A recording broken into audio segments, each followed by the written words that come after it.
Ok, gracias Gonzalo. Realmente fueron unas interesantes reflexiones sobre sobre la convenio de Singapur, que va a ser, supongo que con el tiempo, mucho más conocido y va a ser adherido por muchos más países. Bueno, voy a pasar ahora a presentarles a Carlos Valls Martínez. Carlos es abogado, árbitro, socio de la firma Augusta Abogados de Barcelona. Es presidente de la Asociación de Fomento del Arbitraje AFA, de Barcelona también, abogado especializado. Su práctica ha sido orientada sobre temas de propiedad industrial, patentes, marcas, diseños industriales y bueno,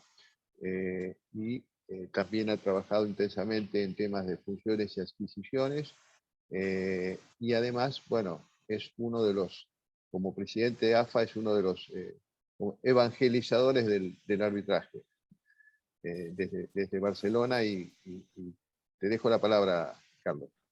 Muchísimas gracias, Roberto, por involucrarme en este acto, y a los organizadores, CEMA, CIMA y UNCITRAL. Me referiré siempre a UNCITRAL y no a CENUTMI por la dificultad de pronunciación, pero lo estoy pensando, cuando digo UNCITRAL lo estoy pensando en castellano. Voy a hablar como presidente de la Asociación para el Fomento del Arbitraje, pero a la vez cualquier opinión es personal, pero mi función es fomentar el arbitraje desde esta asociación, que tiene un particular gusto además por los aspectos técnicos. Esto es lo que voy a intentar a tratar con ustedes respecto al nuevo reglamento del procedimiento acelerado, que es una novedad excelente y que junto con su nota explicativa, que ahora está en forma de proyecto, me parece que requiere confirmación, pues es una novedad excelente para el arbitraje internacional. Mi interés es muy interesante porque, como decía el doctor Hanna el otro día en la primera edición de estas jornadas, primera edición UNCITRAL, en colaboración con otras organizaciones de Latinoamérica, etcétera, decía que el trabajo de la UNCITRAL lo hace, y por lo tanto su reglamento lo hace neutral y único, porque no administra arbitrajes y se compromete además a tener un carácter abierto, transparente, inclusivo. Es decir, que el reglamento es una referencia. Luego comentaré una sentencia en España que lo ha tomado como referencia, no solo como ley, como norma sustantiva en un arbitraje.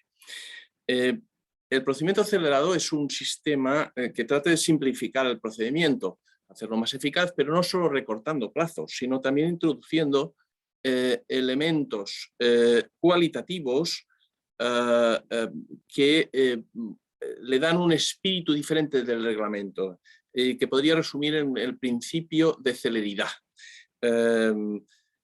Evidentemente no es el primer reglamento, como se ha dicho antes, han aparecido en otras instituciones, se han adelantado, incluso instituciones que sin tenerlo, como la London Court of International Arbitration, da muchos poderes a los árbitros para llegar a un camino más acelerado. Pero lo que me interesa resaltar aquí es que la UNCITRAL ha hecho un reglamento de procedimiento acelerado y del que se puede sustraer ese principio de celeridad. Y repaso muy rápidamente cuáles son estos criterios o normas cualitativas que se han introducido. Por ejemplo, el artículo 3 dice que las partes actuarán con celeridad. El artículo 3.1. El artículo 3.2, el tribunal arbitral dirigirá con celeridad.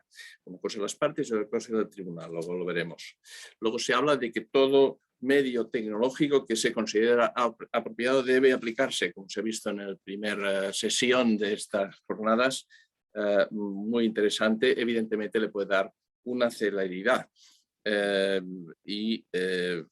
por tanto son importantes las plataformas que incorporen las instituciones arbitrales a este respecto, las plataformas de software. Y conozco una gran plataforma de origen argentino, y aquí lo dejo, pero está muy bien situada y muy clara para que las instituciones se acojan a ella.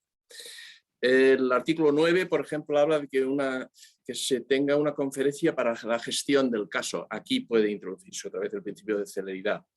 Se puede decidir, artículo 11, que no tengan lugar las audiencias, simplemente con la documental sea sea suficiente. Y tanto el artículo 12 como 13 tratan del cambio en la demanda o en la contestación o la reconvención, que es lo que llamamos a veces con el latinajo la mutatio libelli, que es en lo que voy a centrar esta breve reflexión para ejemplificar cómo en la práctica se traduce este principio de celeridad a un aspecto concreto. Finalmente, en la práctica de la prueba se puede denegar solicitud de solicitar la documentación a la otra parte, lo que se llama un procedimiento en virtud del cual una parte, lo que se llama la producción de documentos, pedirle a la otra parte documentos que no están en poder de uno, se puede negar este aspecto. El tribunal arbitral podrá decir con qué testigos y peritos pueden acudir, o sea, puede limitar el número, es otra división cualitativa, el artículo 15. Y finalmente en el artículo 16 se habla de que se puede transformar, si todo ello no funciona, se puede volver al reglamento. Vamos a analizar en concreto el aspecto de la mutatio libelli, cómo lo regula este reglamento, que a mí me parece un interesante y una buena muestra de cuál es este espíritu del principio de celeridad. Para empezar, debo decir que en la ley española lo que rige procesal, lo que rige es el principio de preclusión, es decir, que con la demanda, lo que a demanda, hay que presentar todas las peticiones y hechos, todos los posibles, y después de tal momento ya no se puede presentar o cambiar o aumentar o adicionar respecto a lo pedido, respecto a este pedido. Esto es una manera ciertamente inflexible e inexorable, pero tiene para ello el arbitraje, dice, yo ofrezco una solución flexible que pueda permitir esta precisamente modificación de lo pedido inicialmente para ajustarlo a las necesidades de las partes. Y así la ley modelo UNCITRAL en su artículo 22 lo deja muy claramente. También la española, que recoge, como muchas otras recogen, la ley modelo, establece un artículo casi idéntico. También se refleja en el reglamento de arbitraje, en su artículo 22. Y el principio general, por tanto, es se puede modificar el petitum cuando queramos, siempre que sea en el momento adecuado y no tenga un coste para las partes ni un prejuicio para las partes o alguna otra circunstancia. Pero la regla general es que se puede. No todos los autores están de acuerdo tradicionalmente con este aspecto. Bouchard, Gallard y Goldman dicen no, lo que tienen que hacer los árbitros es fijar unos plazos a partir de los cuales ya no se puede llevar a cabo.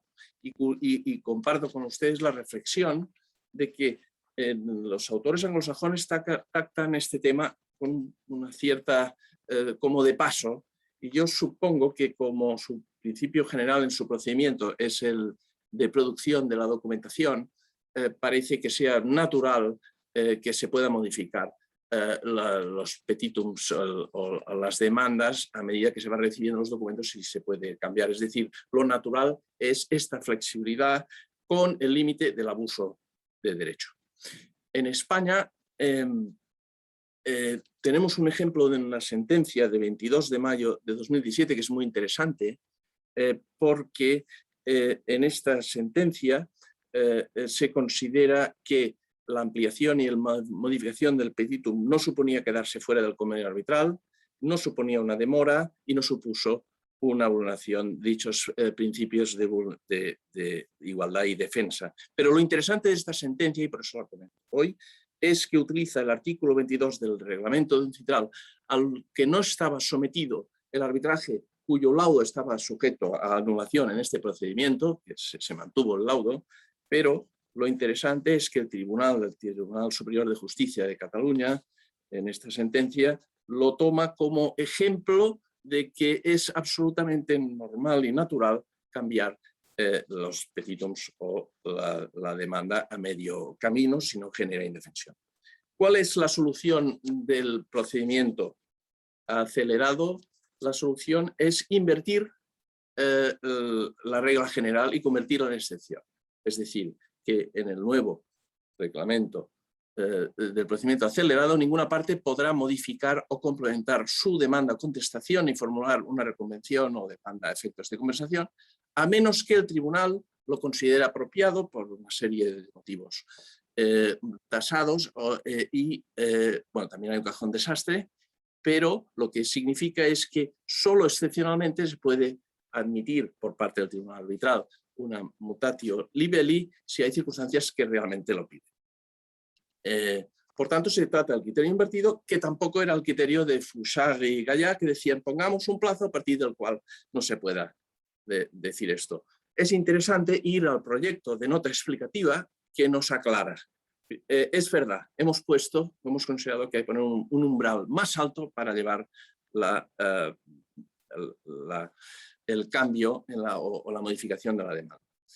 Pero también cabe otra posibilidad, que es que realmente, dadas las circunstancias, el procedimiento abreviado nos lleve a un límite y hemos de volver al procedimiento ordinario, puesto que el tema nos ha desbordado. Y esto lo pone en la nota explicativa, lo incluye y hace referencia al artículo 2 del procedimiento abreviado, donde se contempla. Y entre otras circunstancias, el tribunal puede tener en cuenta la urgencia, el estado del procedimiento, su complejidad, en volumen de documentación, número de testigos, la cuantía, los términos de la cláusula arbitral cuando se ha pactado el procedimiento acelerado, que en el caso del reglamento acelerado uncitral solo puede ser por acuerdo de las partes. Hay otros ejemplos donde no, es por cuantía, y las consecuencias de que esta decisión de revertir el procedimiento al ordinario puedan tener. Por lo tanto, y como conclusión en esta reflexión rápida sobre el principio de celeridad, cuáles son las disposiciones de este principio de celeridad que aparecen en el procedimiento acelerado y cómo queda regulada la mutatio libelli, yo creo que la interpretación final del tribunal arbitral acerca de si debe admitir o no una mutatio libelli en el seno de un procedimiento acelerado, no solo la interpretación literal sobre los criterios que establece el artículo, que es si se va a generar demora o perjuicio entre las partes o alguna circunstancia muy concreto, sino que hay que aprovechar una interpretación sistemática acudiendo a lo que podemos llamar el principio de celeridad y, si hace falta, asumir como elemento de contraposición entre eficacia y garantía de derechos que hay que volver al procedimiento ordinario. Es un procedimiento, por tanto, reversible y en este sentido se logra ese difícil equilibrio entre eficacia y garantías de los derechos. Creo que hay muchos más temas, pero supongo que saldrán a lo largo del coloquio. Muchas gracias.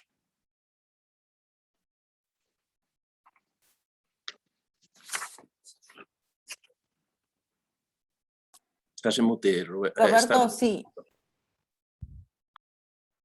Perdón, ahora sí. Bueno, muchas gracias, Carlos, por las reflexiones que nos hiciste sobre el tema del reglamento abreviado.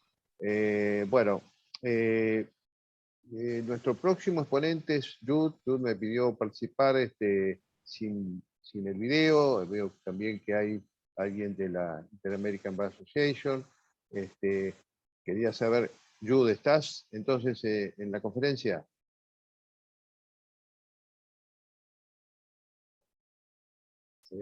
Hola, Jude. Bueno. Sí, Roberto, aquí estoy. Ok. Acá está, Jude. Perfecto. ¿Me bueno. escucha? Sí, te escucho perfectamente. ¿No? Y bueno, vas a participar sin video, pero te escuchamos atentamente. Bueno, yo quiero hablarles de quién es Jude Kessler. Jude es árbitro internacional, socio de la firma Porter Ray. Actualmente es el presidente de la Federación Interamericana de Abogados, o Inter-American Bar Association, como se la conoce. Él nos habla desde Washington. Jude es graduado de la Universidad de Harvard, ha sido miembro del Servicio Diplomático de Estados Unidos, trabajó en la Agencia de Desarrollo Internacional durante muchos años. Bueno, ha sido árbitro en arbitrajes de inversiones muy importantes, bajo reglamento de CIADI, UNCITRAL, por mencionar algunos de los arbitrajes que han sido, digamos, letra doctrinaria en muchos casos. Está el caso de RWE contra el Reino de España, o Repsol con Petroecuador, o National Grid contra la República Argentina, y otros arbitrajes de inversiones en Perú y Costa Rica. Es muy extenso, como todos nuestros participantes, el currículum que tienen, pero bueno, ya te dejo, Jude, para que nos puedas hacer algunas reflexiones sobre el tema que nos convoca hoy. Muchas gracias, Roberto. Disculpa que yo aparezco sin video porque estoy recuperando de un pequeño procedimiento médico el día lunes, y mejor que no hago una declaración de moda en mi ropa de hospital. Así que estamos bien. Segundo, bueno, primero estoy muy agradecido de la invitación de hablar en este seminario de tan alta categoría y con instituciones tan importantes como UCEMA y CIMA, y por supuesto la invitación del amigo y colega Roberto Hermida. Estamos, no sé si va a confundir un poquito los participantes, pero yo voy a seguir en el tema de mediación que empezó mi colega y amigo Gonzalo Stampa, pero lo voy a tomar de otro ángulo. Debo decir que van a notar que español no es mi lengua nativa. Creo poder expresarme bastante suficientemente, pero nadie hasta ahora me ha confundido con Vargas Llosa. Así que si digo algo que ustedes no entienden perfectamente, por favor, pregúntame y lo puedo aclarar. Empezando un poco unos años antes, ustedes saben que las primeras reglas sobre conciliación fueron escritos en 2002 de UNCITRAL, y en 2018 se trataba del mismo tema, pero agregaba una parte muy importante, que se trataba de ejecución de los acuerdos de arreglo acordado. La idea fue que en el pasado siempre ha habido interés en la mediación, pero cuando uno ya llegó a un acuerdo, fue a veces súper difícil ejecutarlo en algunos países, muchos países. Así que entre la Convención de Singapur y algunas de las secciones de los artículos de mediación de 2018, se arregla esa parte, y se espera que va a haber mucho más interés en la mediación, porque va a ser más práctico y menos difícil. Pues creo que eso puede ser un poco optimista. Como decía el doctor Stampa, es complicado la mediación, no en sí mismo, pero en la aplicación. Y como mi experiencia como árbitro me ha enseñado, hay elementos que hacen súper difícil el trabajo del mediador. En arbitraje es muy común de que el reclamante diga alguna teoría de responsabilidad para el respondente, y que la otra parte se defiende diciendo que absolutamente el opuesto, que no pasó nada, y especialmente en el tema de daños, de compensación. Ponen una teoría máxima por el lado del reclamante y por el otro lado cero o hacen un reclamo en contra del reclamante. Y los pobres árbitros, habiendo escuchado testimonio de expertos que cuestan mucho a los clientes, a veces realmente no tienen ninguna base para decidir su situación. Lo menciono esto, van a ver por qué en un momento. Primero, voy a sencillamente mencionar algunos de los temas que cubren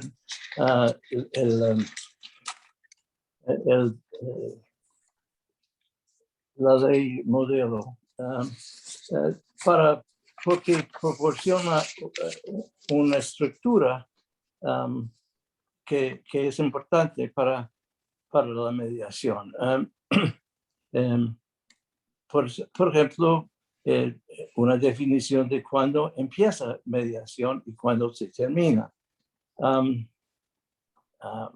Algo dicen cómo puede conducir una mediación.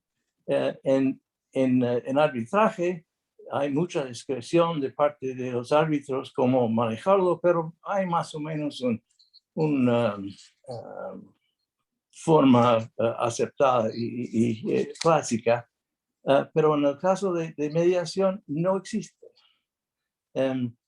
Sencillamente el mediador tiene que aprender la manera de ser de las partes y sus abogados y conducir la mediación según le parece mejor. Bueno, hay muchas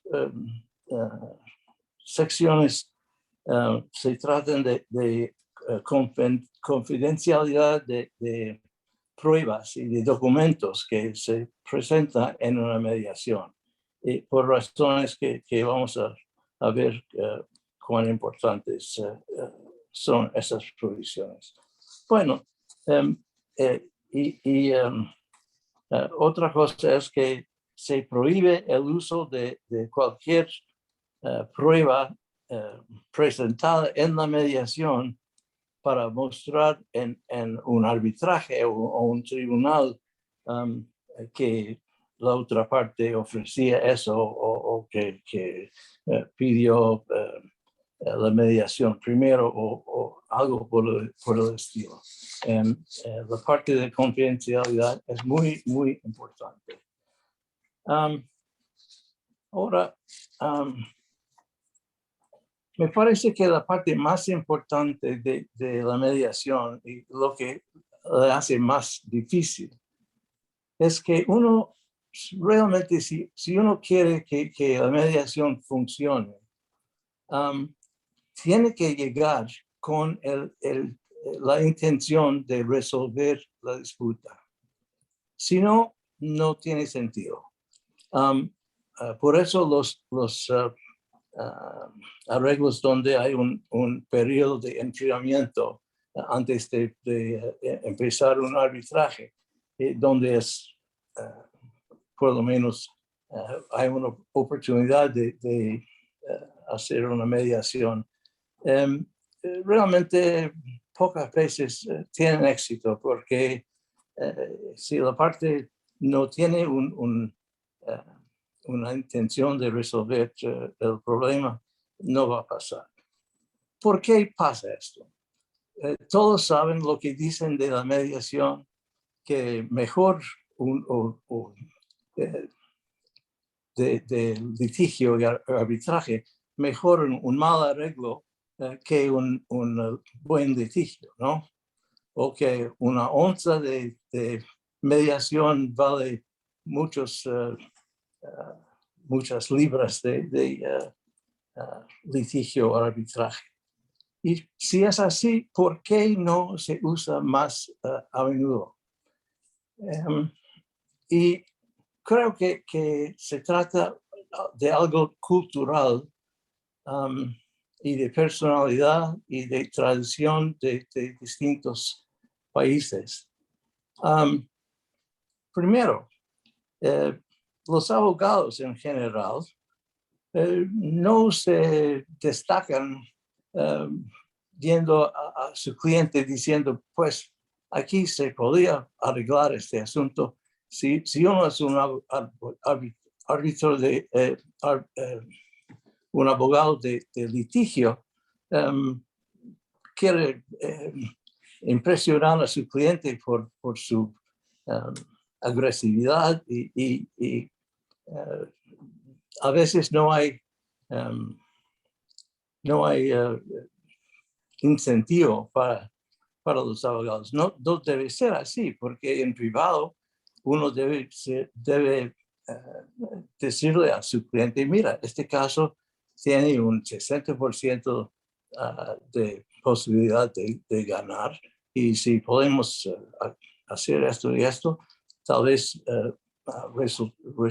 resulta bien.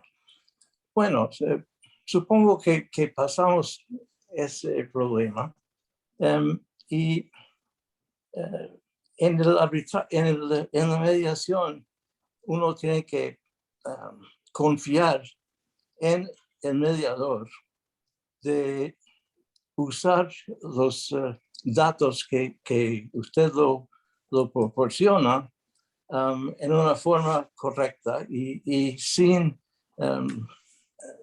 dejar saber al otro lado cosas que usted quiere que sean confidenciales.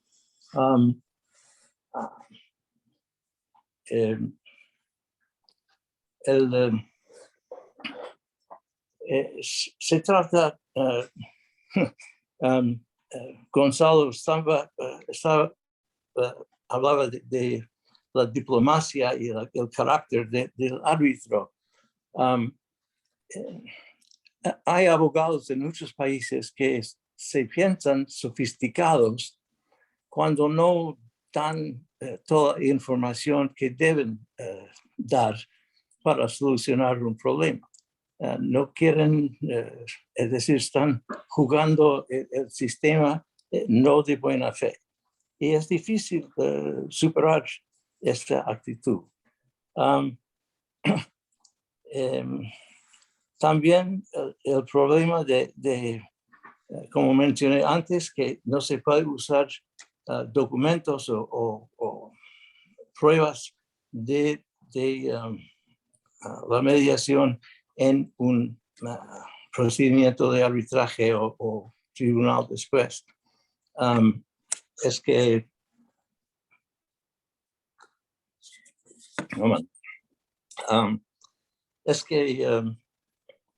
uno tiene que confiar mucho en esa persona.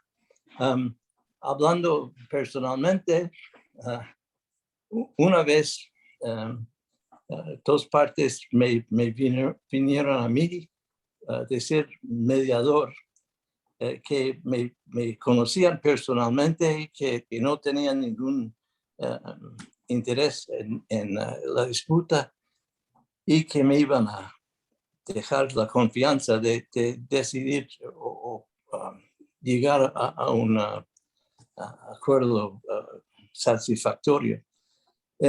Pues una cosa que se aprende rápido como mediador es que en el minuto de que el mediador llega a un acuerdo que él piensa que es la solución del asunto, termina de tener influencia con las partes.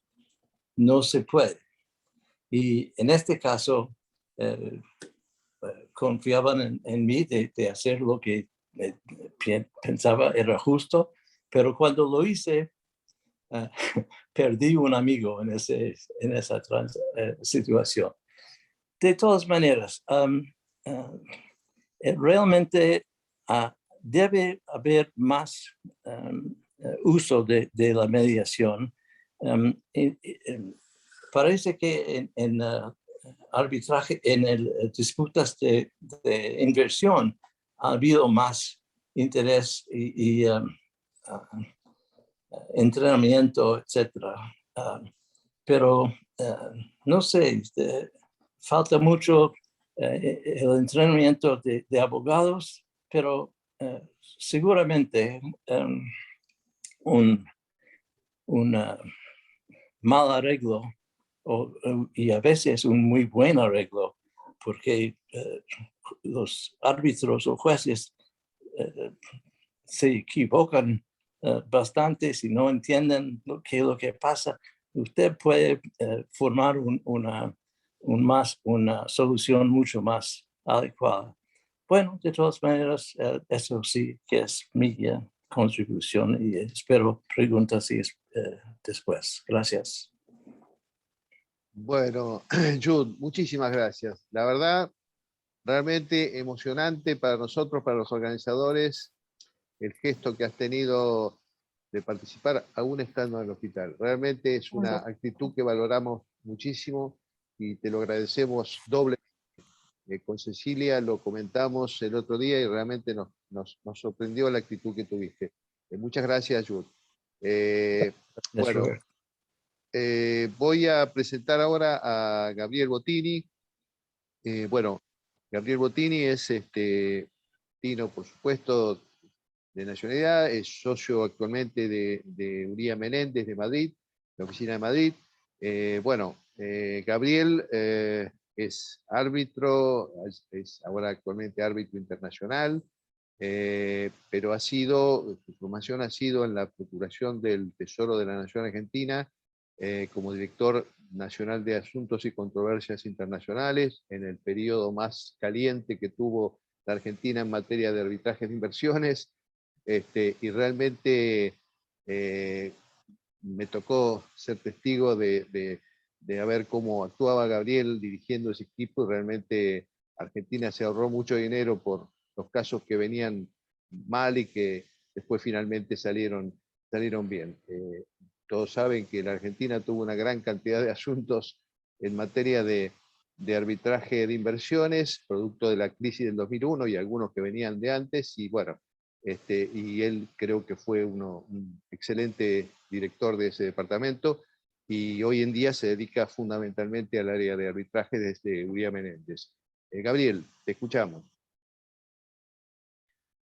Muchas gracias, Roberto. En primer lugar, agradecer a la Universidad del SEMA y a UNCITRAL la invitación, bueno, en la persona de Cecilia y en la tuya propia, Roberto. La verdad que siempre es un gusto compartir eventos con ustedes y también compartir un panel virtual, en este caso, con tan destacados profesionales como Gonzalo, Carlos y Jude, y también sí me gustaría decir solamente una palabra respecto de la actitud de Jude, porque la verdad que es realmente emocionante y yo creo que es un testimonio a lo que todos tenemos que aspirar, ¿no? Es a la entrega a lo que hacemos y a dar un servicio, a compartir reflexiones aún en esas circunstancias, así que realmente emocionante y muchas gracias, Jude. Y simplemente para compartir con ustedes unas breves reflexiones, yo me voy a referir al mismo tema al que se refirió Carlos, aunque tocaré algunos puntos distintos, y justamente tiene que ver con el reglamento de arbitraje acelerado, que hace muy poco, de hecho, adoptó UNCITRAL, aunque es cierto que queda la posibilidad de algunos ajustes adicionales, pero tenemos ahí ya un texto que podemos comentar, ¿verdad? Y mi primera apreciación, similar a la de Carlos, es que es un texto interesante, positivo, con algunas innovaciones o modificaciones que creo que van en el buen sentido, así que el comentario general es positivo. Hay una cuestión aquí que tiene que ver con que se requiere un consentimiento expreso de las partes para que queden sometidas al reglamento acelerado. Esto es una solución algo distinta, por ejemplo, a la que adopta el reglamento de la CCI, donde por debajo de ciertos montos de reclamación los procedimientos quedarían sometidos, obviamente de acuerdo a unas fechas de corte, pero quedarían sometidos automáticamente al procedimiento de arbitraje acelerado, salvo que las partes hagan un opt-out, es decir, que es una regla inversa. A mí me parece que esto es razonable en alguna medida que un citral haya tomado esta necesidad de un consentimiento expreso. Creo que en parte porque el reglamento uncitral tiene esta dualidad de que se utiliza mucho tanto para el arbitraje de inversiones como el arbitraje comercial y por tanto, sobre todo para el arbitraje de inversiones, pareciera ser adecuado que requiera este consentimiento expreso. El reglamento de la CCI también se utiliza para ambas cosas, pero quizás más enfocado en el arbitraje comercial como uso más habitual, ¿verdad? Así que primer concepto, la necesidad del consentimiento expreso para quedar sometido al arbitraje acelerado en el contexto de un citral.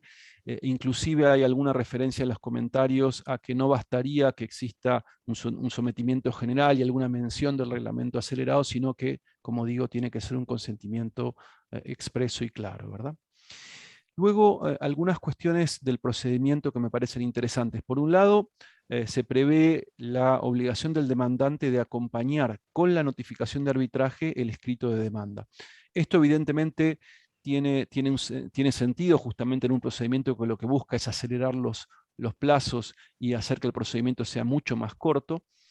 Y además de alguna manera cura un poco alguna, digamos, desbalance propio de la naturaleza del procedimiento adversarial, y es que el demandante habrá tenido, bueno, todo el tiempo que se puede haber tomado para preparar su demanda, que presentaría luego, y en cambio el demandado de alguna manera recibe la reclamación y tendrá un tiempo más limitado en principio para preparar su respuesta. Por tanto, de alguna manera se prevé una suerte de, bueno, esta obligación por parte del demandante de acompañar con la notificación de arbitraje su escrito de demanda, que de hecho podría ser un solo instrumento y tal vez tenga más sentido que así sea, eso lo tendrá que ver cada parte, pero puede ser un solo instrumento que sea la notificación de arbitraje y el escrito de demanda.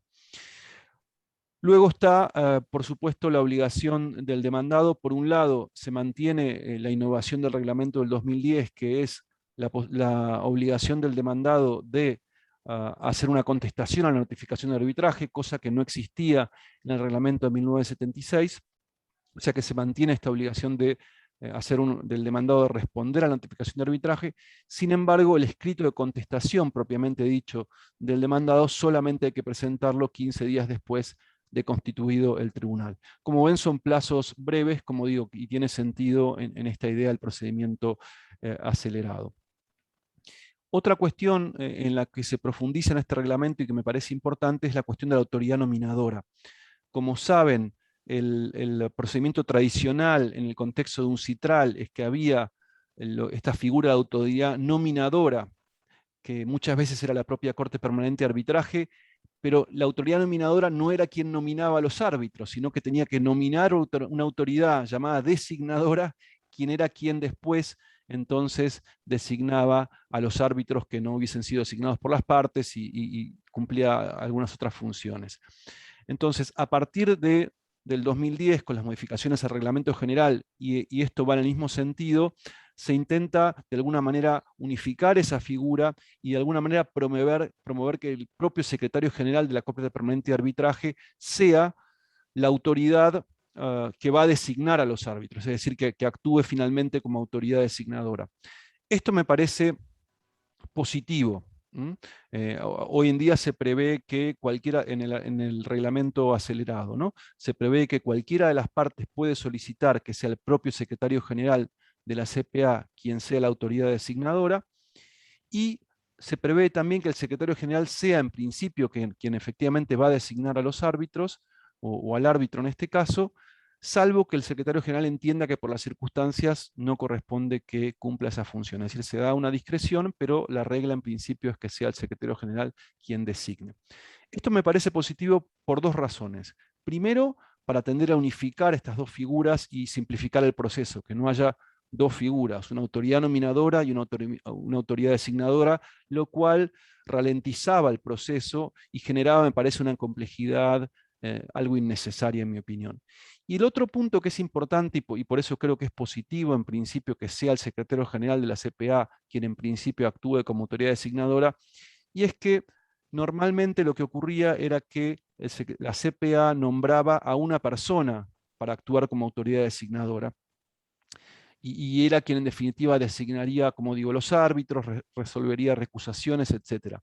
En lo personal me parece mejor que sea una institución arbitral quien actúe como designando a los árbitros que no han sido designados por las partes o resolviendo las recusaciones. Me parece preferible que sea una autoridad, una institución arbitral, que una sola persona, ¿verdad? Porque la institución arbitral va a tener más información, más recursos para poder designar árbitros, resolver recusaciones. Así que esta línea que profundiza el reglamento acelerado me parece positivo.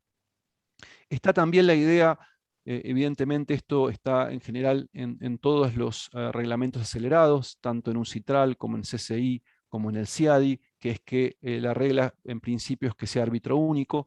Esto evidentemente tiene sentido en un arbitraje acelerado, tanto por una cuestión de tiempos como de costos. El único punto ahí de observación que diría es, me parece que, y esto aplica en general para todo el reglamento, hay que ver qué tipo de controversia estamos hablando, porque yo creo que hay valor también en que el tribunal tenga 3 árbitros, ¿no? Porque el proceso deliberativo de los tribunales, yo creo, y esta es mi experiencia como árbitro también, es muy valioso, o puede ser muy valioso. Alguien me dirá que al final del día la persona crucial es el presidente y por tanto tiende a quedar la definición final en cabeza del presidente y por tanto desde ese punto de vista algún escéptico podría decir no hay tanta diferencia con el árbitro único. Pero yo creo que eso sería un error. Yo creo que el proceso deliberativo, aun cuando los coárbitros vengan de posiciones distintas, al final enriquece la decisión. Entonces me parece que es natural que en principio sea un árbitro único, pero hay que ver qué tipo de controversia y si es una controversia cuya complejidad no requiere un tribunal de 3 árbitros. Otro punto tiene que ver con las audiencias, y como comentaba Carlos, está previsto que en principio, bueno, o se da la facultad al árbitro único de que no haya audiencias. Aquí nuevamente, se entiende que esto sea así, por obviamente la propia fijación de las audiencias. Todos sabemos que los abogados y los árbitros son gente muy ocupada, con agendas muy cargadas, y a veces el solo hecho de encontrar una fecha en la cual todos estén disponibles, ralentiza muchísimo el procedimiento, solo por eso, por no poder encontrar una fecha en la que todo el mundo esté disponible. Entonces, desde este punto de vista tiene sentido. Pero aquí también una nota de prudencia. En mi opinión, las audiencias tienden a ser una oportunidad muy valiosa para entender el caso, sobre todo para los árbitros. Entonces, entiendo, por supuesto, el tipo de procedimientos al cual se aplicaría este reglamento y tiene sentido que se reflexione si es necesario las audiencias, pero creo también que sobre todo que ahora tenemos la posibilidad de hacer las audiencias virtuales, que me parece pueden facilitar encontrar una fecha más cercana porque no requieren viajes, etc. Creo que hay que hacer una reflexión. Si es un asunto que efectivamente, porque puede ser, por ejemplo, resuelto muy claramente sobre los documentos y no requiere de mayor explicación, o donde los testigos tienen una importancia menor, puede tener sentido entonces no hacer una audiencia y acortar los plazos de esa manera, pero si no, creo que vale la pena hacer una audiencia. En todo caso, puede ser una audiencia virtual, con las limitaciones que se comentaron en el panel anterior, pero dar la posibilidad a las partes y a los árbitros, o al árbitro en este caso, de tener un intercambio directo con las partes y con los testigos. Hay una norma que me parece un poco demasiado amplia en cuanto a la facultad del tribunal de decidir qué pruebas las partes pueden presentar. Entiendo, por supuesto, estamos todos de acuerdo en que el tribunal al final del día es el árbitro, quien es el juez de la admisibilidad y el valor probatorio de toda la evidencia, pero de la forma en que está regulada esta regla, me parece dar una discreción demasiado amplia al árbitro en cuanto a qué pruebas se puede admitir, ¿no? Que pareciera, yo creo que en principio hay que dar bastante flexibilidad a las partes en la posibilidad de presentar prueba, y luego será, como digo, el tribunal quien decida. Y quizás 2 o 3 comentarios finales.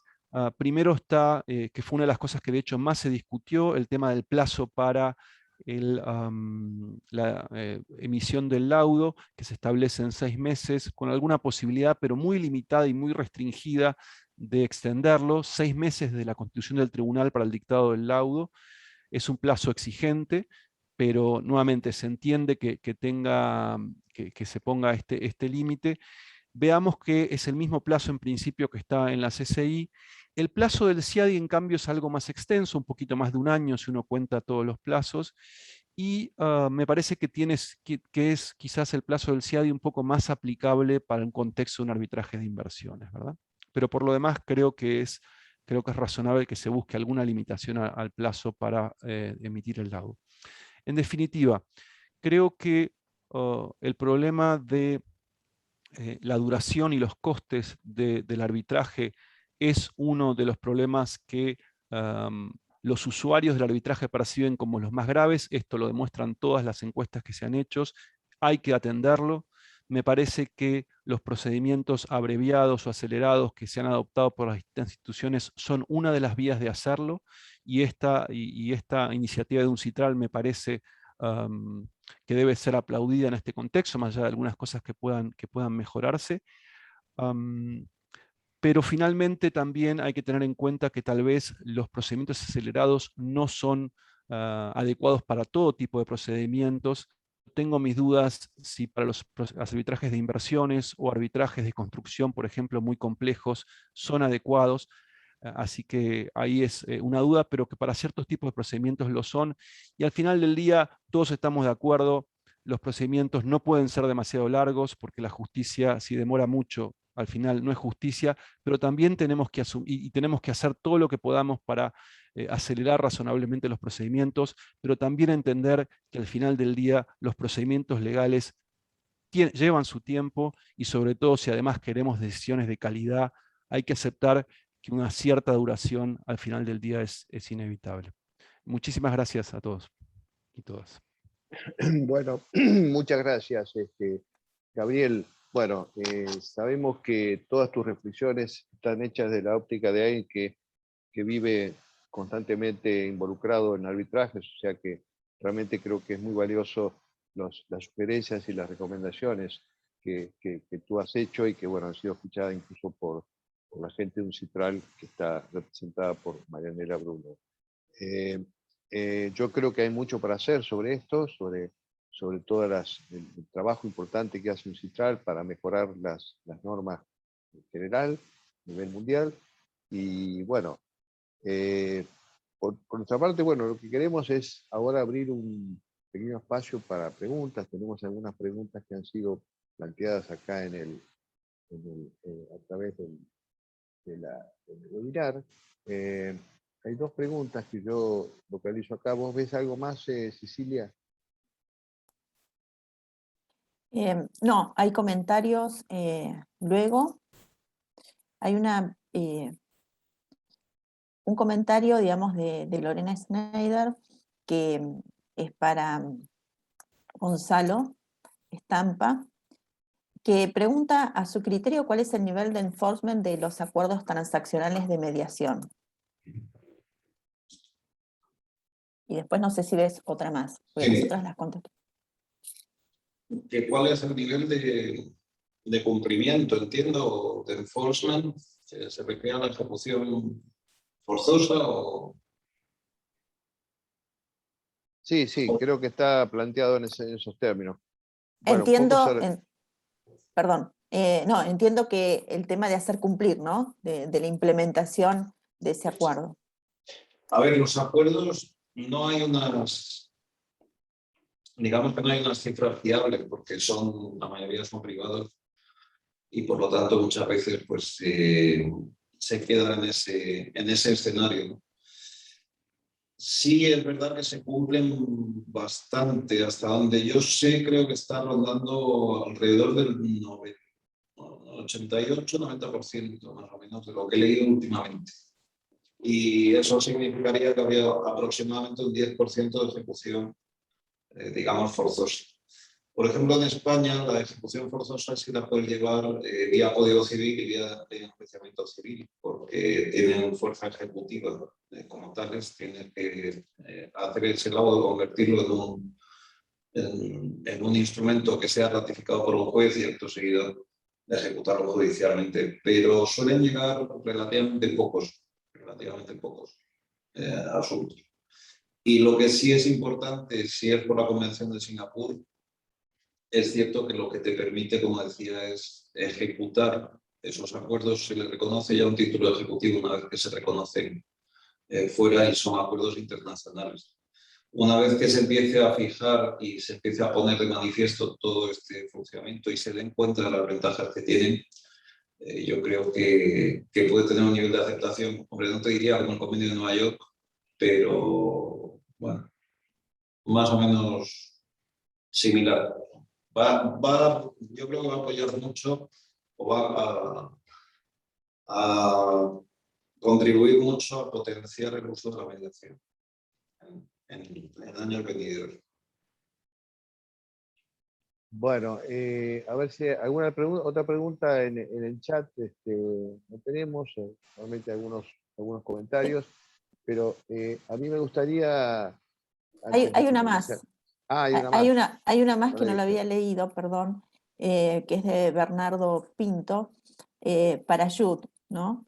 Dice, tengo entendido que en el Centro de Arbitraje de Singapur, donde una vez recibido el pedido de arbitraje se dicta un stay, se envía a mediación. Si hay alguna experiencia en el momento sobre el tema.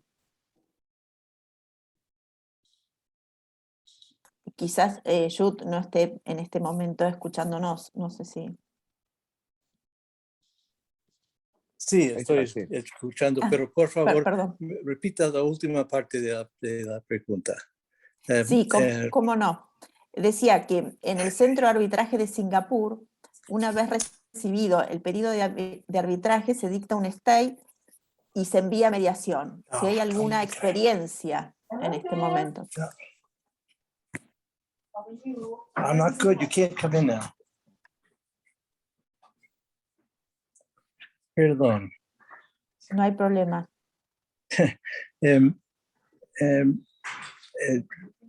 No, por favor, repita la pregunta sobre la Convención de Singapur y te respondo, ¿no? Sí, lo que pregunta es que una vez recibido el pedido de arbitraje, se dicta un stay y se envía a mediación. Si hay alguna experiencia en ese tema. Sí, es muy posible. Incluso en un caso muy reciente, entre dos de los estudios más grandes en el mundo, el arbitraje estaba, el tribunal estaba preparando su laudo y de repente los partes decían, entonces vamos a mirar un arreglo y llegaron a un arreglo y se terminó el caso. Es posible también tener una mediación y un arbitraje a la misma vez, no en el mismo lugar, por supuesto, pero hay mucha flexibilidad de cómo usar la mediación o sencillamente las partes haciendo un arreglo amigable. Así que sí, cuando un arbitraje llega al punto donde está más o menos claro quién va a ganar y quién va a poder perder, Entonces hay mucho incentivo de llegar a un arreglo o con un mediador o sencillamente directamente. Gracias. Bueno, muchas gracias, Jude, nuevamente, por todo tu esfuerzo. Si no hay otras preguntas, a mí me gustaría, antes de terminar, que tener unas palabras de Marianela, de Uncital y de Cecilia. Y yo lo único que quiero mencionar es que realmente hemos tenido una satisfacción enorme de organizar este evento que ha sido seguido en forma pareja por más de 100 personas que están conectadas. Y realmente eso para este tipo de eventos es un número muy, muy interesante, sobre todo porque sabemos que hay personas de muchos países que están participando, lo cual nos ratifica una vez más de que nosotros siempre nos propusimos hacer de que estas jornadas sean realmente internacionales. A ver, agradecimientos por supuesto para todos. Quisiera escuchar la palabra de Marianela Bruno, si quiere hacer alguna reflexión sobre lo que se ha tratado acá, y pues Cecilia para hacer algún cierre de este evento. Muchas gracias, doctor Hermida, y gracias a todos los panelistas por las excelentes presentaciones que nos permiten reflexionar sobre los beneficios de la mediación y el arbitraje en un mundo en el cual vivimos que ahora está en permanente cambio. Y sobre todo reflexionar que estos dos instrumentos fueron también pensados para brindar una solución a pequeñas y medianas empresas o aquellas situaciones en que requieren una solución alternativa en forma expedita y que tengan las herramientas para así hacerlo. Como bien lo decían los panelistas, son textos que recién se acaban de adoptar y que también fueron adoptados en un sistema en el cual la comisión funcionó en una forma híbrida, en línea, en forma presencial, y que nos vimos beneficiados de una participación aún mayor de cuando es en presencia. Pero también que implicó que se tuviera que trabajar menos tiempo. Entonces, en el caso de la mediación, fueron textos que ya estaban casi prontos, pero que su aprobación se fue dilatando en el tiempo, y por eso recién ahora tenemos un paquete completo en mediación. Y también reflexionar y también conectar con los paneles que ustedes han tenido en anterioridad y con nuestra labor de investigación, sobre todo la solución de controversia en medios digitales, y tratar un poco de regular temas relacionados con las tecnologías, que en estos tiempos donde han tenido que mantener las medidas de distanciamiento social, es en donde se ha trabajado sin necesariamente a veces contar con reglas claras. Y esa es, bueno, la reflexión también a un futuro, ¿no? Que se va a seguir regulando en áreas que donde se encuentra una necesidad de hacer. Muchas gracias por vuestra participación. Muchas gracias. Sí, muchas gracias, Marianela.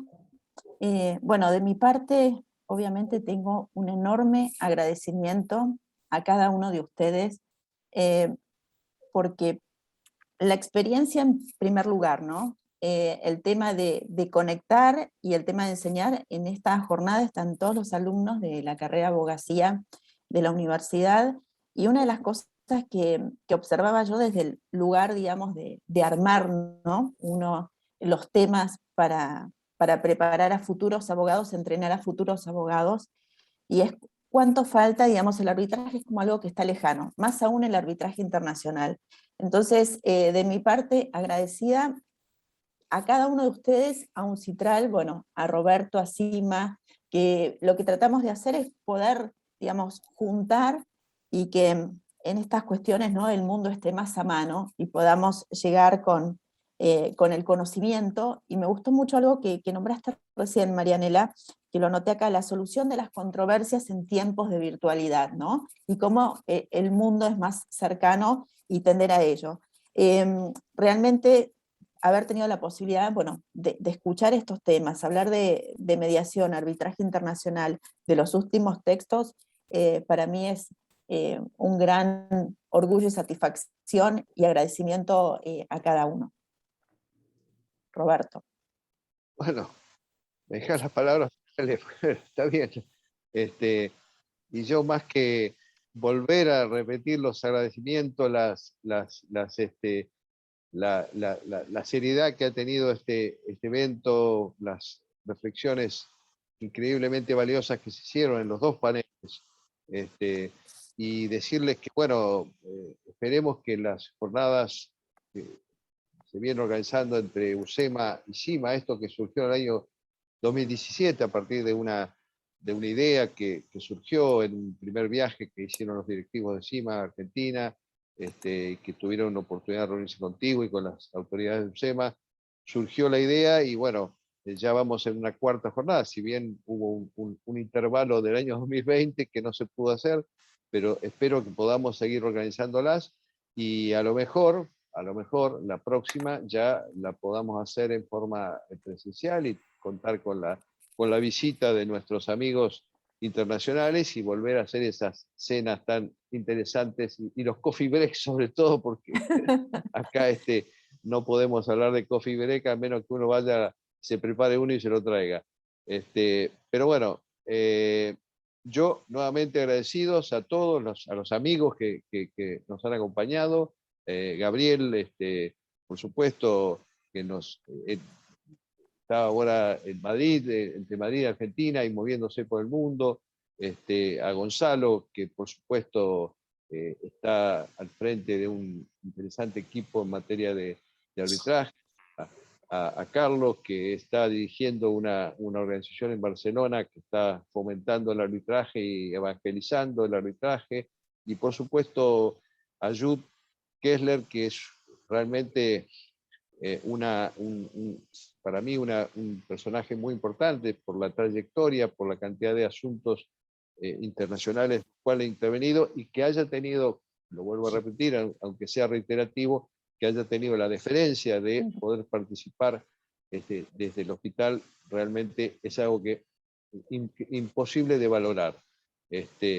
Así que bueno, nuevamente un agradecimiento final a todos y los estaremos invitando para otras jornadas o algún otro evento que pueda organizarse. Incluso la Universidad del SEMA está pensando en armar el año que viene una diplomatura en materia de arbitraje, a los cuales seguramente los invitaremos para que puedan dar charlas o clases a los alumnos, incluso hacerlo como una actividad de posgrado.